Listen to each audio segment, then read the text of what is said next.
La la la la la la la la la la la la la la la la la la. Ito na mga bata, ito na mga yes friend. Ang kwento lang kwento. Anong isang araw na pinamagatang ang oso na bobo. Ay di, wag yun. Sabi mo, papalitan mo na yung title. Oo nga pala. Ang oso na magagalitin. Pero hindi, may dating kasi yung oso na bobo eh. Kasi kanina, live pala tayo sa Yes FM Manila YouTube. Sa mga gustong sumilip, nasa Yes FM Manila YouTube kami. Live na live kami. Kasi kanina pinag-uusapan namin, ano yung title ng istorya natin yun sa kwentong walang kwenta. So, ang oso na magagalitin ba? Ang oso na walang pasensya? Pero may dating kasi yung oso na bobo. May rhyme kasi siya eh. O sige, oso na bobo, yun na lang. Move on na tayo sa title. Move. Kasi ang rhyme, di ba mga yes, ang sarap talaga mag-rhyming. Ang oso na magagalitin, walang dating, di ba?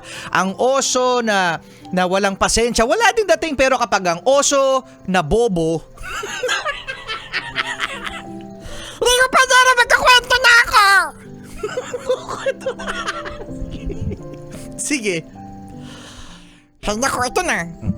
Sa isang malayong kagubatan ay merong isang mga ngaso. Uy, isang mga ngaso. Ang mga ngaso ay, oso hunter, bear hunter. Kaya nga mga ngaso eh. Pero mga ngaso, mga yes friend, kaya niya ring mag-hunt ng mga ibang hayop. Rabbit, usa, yan, di ba? Mangungoso ako.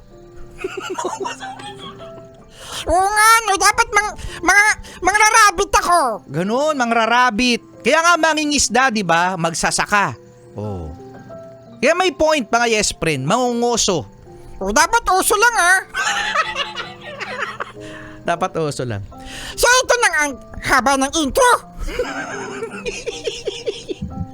Pero isang mga ngoso na nagtanim ng trap Uy, saan? doon sa puno. Mhm. Siya ay nagtali ng isang troso para nang sa ganon ay merong matrap na oso. Okay. Itong troso na ito ay nakalambitin doon sa puno. Sabi mo nagtanim. Huwag mo napakailam. Huwag mo napakailam. Ito masyado itong pakailimero. Masyado ka perfectionist. Masyado na perfect. Nilambitin niya itong troso na ito doon sa puno. At para meron siyang mahuli na oso. Ngayon, umalis itong mga oso at nagtago. Ngayon, Sexy Megan, tsaka Chucky.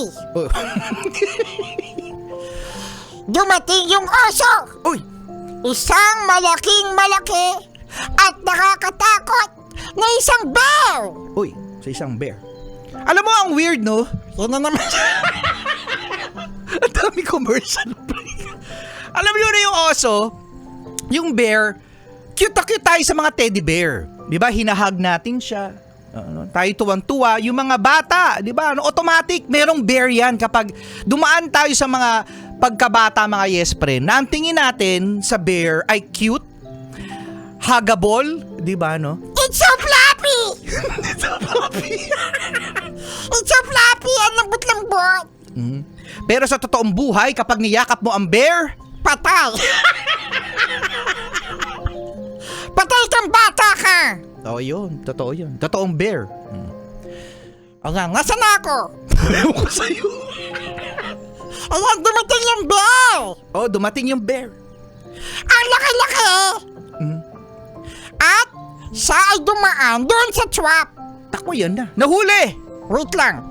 So ngayon, itong bear na ito ay hindi naman natapakan yung trap. itong troso na ito ay dumikit sa kanya. Eh di ba nakasabit yung troso? Oo. Sinabit ng mangungoso. Ngayon, feeling niya ay kinalabit siya nitong troso. Oh. Nagalit yung bear.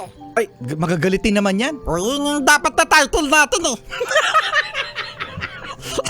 Ang bear nagagalitin. Ngayon, edi natouch na ng troso yung balikat ng bear na galit. Oh.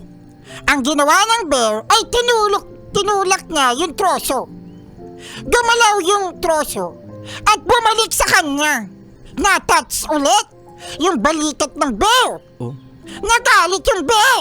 Sabi niya, ano ba naman tong troso na to laging bumabalik? Ang ginawa ng bear, Rico Panero, ay ginawa niya, tinulak niya yung troso. Bumalik ulit sa kanya. Oh. Ngayon, sabi ng bear, ay nagagalit ako. I'm so nagagalit.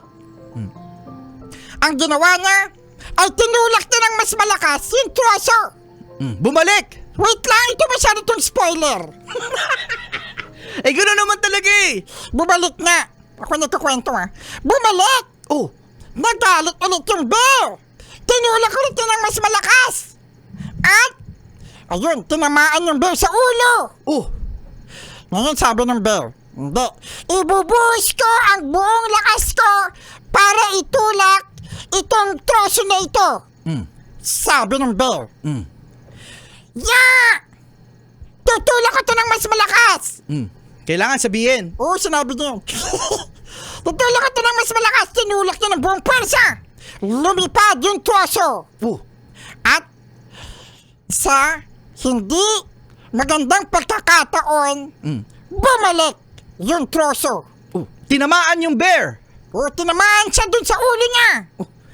At siya ay nagkaroon ng bukol. At mga bata, Oh, yan may aral. o siyempre meron. Kaya mga bata, wag natin gayahin ang bear. Kasi yung bear na yan, magagalitin kung ano ang reaction mo sa isang bagay o sa isang tao ay maaaring bumalik sa'yo. Nang masakit. O yun. O, susunod na, Sexy Megan. Sexy Megan na! Chillax 101 na! Ikaw ang laging hinahanap.